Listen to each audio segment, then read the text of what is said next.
I'd like to thank the community, the extremists, for their unwavering support.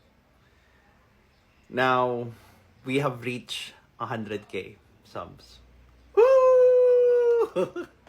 Now, I will celebrate this milestone and more power to us. Yung advocacies natin is an uphill battle, but hindi natin siya pwedeng pigilan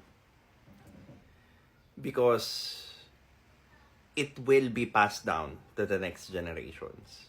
And if we value what we value here sa community natin, magandang maipasa natin yung magagandang values doon sa next generations para either improve nila or palitan nila pag hindi na gumagana, ihinto, or ulitin nila pag gumagana.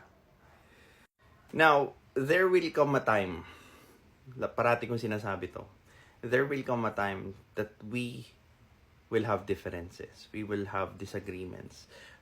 And I'm hoping to each and every one sa mga extremists, if that happens, we can argue in good faith.